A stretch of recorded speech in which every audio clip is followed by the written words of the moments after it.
Good afternoon, you ruddy lovely people, and welcome along to yet another Tottenham Hotspur post-match debrief, where we're going to be discussing yet another pathetic Tottenham Hotspur performance. Aston Villa 2, Spurs 1.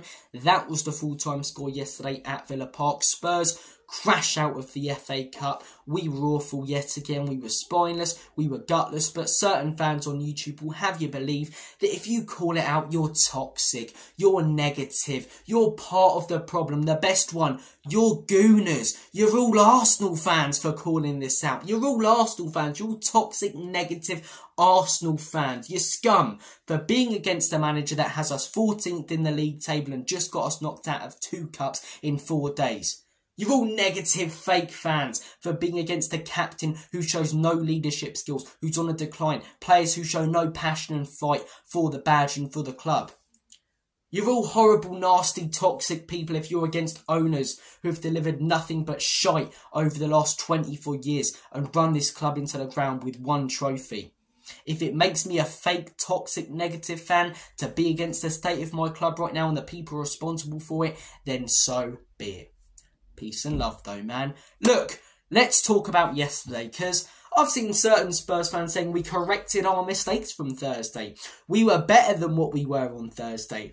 Maybe I need a new prescription on my glasses, because I thought it was a very similar performance. I just don't think Aston Villa are as good as Liverpool. Oh, we've got injuries. We've got 12 injuries. Bournemouth have injuries. But do you know what they've done? Do you know what their manager's done? He's adapted so that they can still get results missing crucial players. They lost their best player in the summer. They're not whinging about it in every single press conference like our fella is. Do you know who else have got injuries? Aston Villa, who we played yesterday, but they weren't complaining about it. They had to play a midfielder at centre-back, and they were by far the better team because the players cared, because the manager has tactical skill, which ours doesn't, and they've got owners that care about their football club.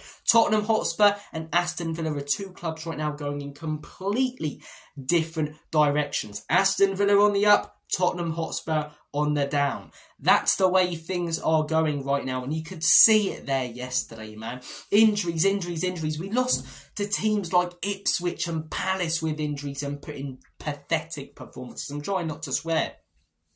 Yesterday was just as bad as Liverpool. We showed a bit of fight. What? Because we scored 1 goal when the game was over. Where was that fight in the first 45 minutes? I didn't see that fight in the first 45. The fight only comes in this Spurs team when the game's done, because the pressure's off. They're bottle jobs. When it matters, when the chance is there to actually win games, we don't do it, but we show a bit of fight towards the end. So we should. I expect us to. We've spent 300 million over the last couple of years. We're in the FA Cup. This is what we've talked about. Ange Postecoglou, he always wins things in his second season. Should be a given that we show some fight. There was no skill out there, and we only showed a bit of fight when the game was done. Just like Anfield last season, we scored those 2 goals late, and people go, oh, we played well. No, we didn't.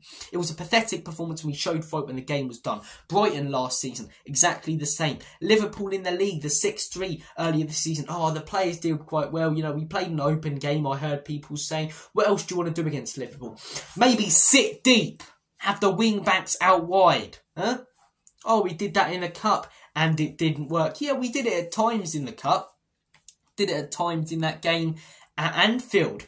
But look at our midfield structure and the fact our manager didn't change it whatsoever. There's no belief in this team. The manager's tactically inept. The owners are the biggest problem. And yesterday was just yet again another horrific day at the office for everyone involved at Tottenham Hotspur. And yet another horrific performance. Again, if people are saying that was a good performance, I might need to get new peepers. I might need to get new spectacles, because I did not see that yesterday. I did not see that yesterday. Look, let's talk about this manager, because at the time of recording this video, he is still here. I don't know if this fella have dirty videos of Levy and Cullen on his phone, because he's always pulling the trigger on managers. Did it with Conte, did it with Jose. This guy's got a far worse record than both of those guys, and we're keeping him around. Why? The Europa League? If you watched that game yesterday and you genuinely think we're going to go on to win a European trophy this season with the dross we've been served up so far this season, and especially this week, you're on another planet to me. You really, really are on another planet to me. My theory is that they're waiting to get a replacement lined up, so the minute they can sack Ange Postecoglou, they divert the attention away and bring in the new guy. Just like when we sacked Pochettino, I was fuming about it. The day after, Jose Mourinho appointed. All the talk is about that. Spurs have got this serial winner. You know, they know now if they sack Ange Postecoglou, right, despite me being completely against him and many others, there's still a good portion of the fan base who are behind this guy for some reason. I really question why, but each to their own, right? There's still a portion of this fan base, quite a big one, probably 40-50% I'd say now, still behind this guy. So if they sack Ange with no replacement and Ryan Mason comes until the end of the season, they know then that all of that anger from those fans, all the supportive fans, to be honest, like ones who aren't complaining or fully behind, they will divert all of their attention towards the owners. So I think the owners are looking at this now as, we don't want that bad press. We don't want that bad attention. We want to sack Ange. And the minute he goes, we bring in someone new so fans can be excited. I want Ange Postecoglou sacked. I think he's been backed more than previous Spurs managers and is doing a horrific job. But the owners are their biggest problem. And we will never win Premier Leagues. We will never win the trophies we want us to. Big major trophies and compete with the best sides under these owners, in my opinion. They've run us into the ground. The fact they appointed Ange Postecoglou was pathetic. And the fact they haven't sacked him yet and they're allowing this to continue is a joke. The minute they do sack him, as I say, hopefully they do have a replacement lined up. If they do bring in Ryan Mason, it's not going to be great, but surely Ryan Mason can do better than this guy. I'm genuinely thinking about it now. Does Ange Postecoglou get appointed by any other Premier League clubs? Not in my opinion. Do any other Premier League managers come into Spurs given 300 million? Yeah, consider the injuries as well, but a lot of those injuries I would blame on Ange, rushing back Mickey van der Ven and Romero for that Chelsea game. So look, the injuries, whilst it is partly a reason, it is also a huge excuse because we've lost, games in pathetic fashion with our fully fit squads, and some of those injuries are due to this manager and his tactics running certain players into the ground, especially defenders, Udogie, Romero, Mickey van der Ven. So if a new manager, right, one of the 19 managers comes in from one of the other 19 Premier League clubs, do any of them do a worse job than this guy has, given a year and a half and 300 million? I highly doubt it. So you look at it in that way, he's the worst manager right now in the Premier League. Now that Russell Martin's gone, he is the worst manager in the Premier League. He is tactically inept. Some of his formation changes, that Arsenal game, half-time, we're getting ripped open. So what does he do? Instead of going to a 4-5-1 or 5-4-1, he goes to a 4-1-4-1, makes us more open than we were in the first half. Certain games, he's gone to this stupid 4-2-4 formation, which has just left our midfield completely and utterly open. Consistently inverting the fullbacks, it doesn't make sense. It opens up so much space for the opposition in wide areas. So many opposition goals have come from wide areas where they've played through our midfield, they've gotten that pass wide and boom, they're in. You've got two runners on both wide ends, you've got one player centrally, normally one or two players around the central player, so they've got, as I say, an overload on you. Everything this guy does tactically is crazy to me. The comments he comes out with pre-season, coming out with stupid stuff like there's no reason why we can't compete, and now saying the players are giving it their all. You were the one who said there's no reason why we can't compete or win the league, and now you're saying the players are giving it their all and we can't get much more. 12 injuries. We lost to terrible teams without those injuries. Other clubs like Bournemouth have had huge injury crisis moments this season, and they've dealt with it far better because their manager is able to tactically adapt to the situation and get the best out of their players, which ours isn't. I'm okay with conceding goals. People talk about this guy having a winning mentality. He comes out with stuff like that as long as we're entertaining. Backhand, he always wins things in his second season.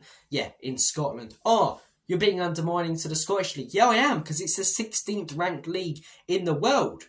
It's a good league. It's a fun league if you watch it. But I'm sorry, it is a huge jump from the Scottish League up to the Premier League. I've seen some people who have called this out be called racist. What? For calling a league that's nowhere near as good as the Premier League?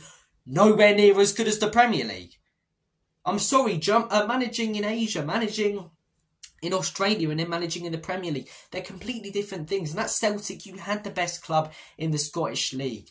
I'm sorry, it's a two-team league in terms of who's actually going to win it. Aberdeen might have a good season here and there, you know, maybe Hearts or Hibs, but are they actually going to win it? The Premier League, when he's coming up against some of the best managers, some of the best players, he can't deal with it. He's not quick-witted enough, not quick-minded enough to change things around in time to get results. His tactics are crazy. The results, everything since last November has been pathetic. But if you're against him, if you want him out, based on the fact he's statistically and on the eye test the worst Spurs manager in donkey's years, you're toxic, negative and fake. Cool.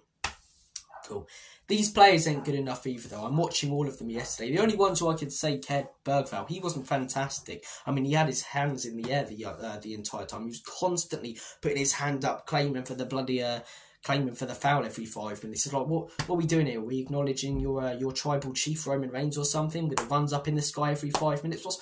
What's going on? But apart from him, Spence and Danzo, I think the rest were absolutely pathetic. And they were average. They just showed fight, which should be a minimum. Heung-min Son, leader.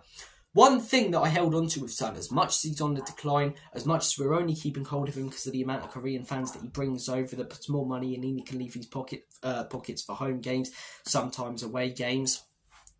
He's lost his pace. He's not the same player that he was, but at least he's still a good finisher. He's not that anymore. The City game at the end of last season, I mean, I don't mind the fact that he missed that chance because of the fact Arsenal would have probably won the league and we wouldn't have got top 4 anyway. But as I say, that chance against City, that chance yesterday, these are one-on-one chances that he's not bearing. He's meant to be the captain. He's meant to be the one when we concede a goal, either ripping into the players or telling them, chin up, lads. He's doing neither. He's sticking his head down like he doesn't want to be responsible for anything. I'm sorry, as a captain, it's your responsibility to motivate the team or rip into them. You look at great captains, personally, that I've seen. Vincent Kompany at Manchester City. You watch that All or Nothing documentary, leading the team. My dad talks about people like Roy Keane Vieira. Heung-min Son is not a leader. And the idea was that he'll lead by example. He doesn't do that anymore. He misses big chances that a majority of the other players, 9 times out of 10, yesterday, finish on that pitch. He is not good enough. I'm looking at other players. Richarlison didn't even play yesterday. Got to get rid of him. Kinski, huge doubt.